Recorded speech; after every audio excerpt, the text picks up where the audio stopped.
Ready to turn your app idea into a thriving business on the Wix Marketplace. First, brainstorm. Define your app's purpose. What problem does it solve for Wix users?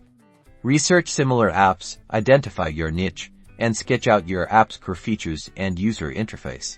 Next, head over to the Wix developer's website, create a developer account if you haven't already, and familiarize yourself with the Wix API and documentation. This is your coding Bible.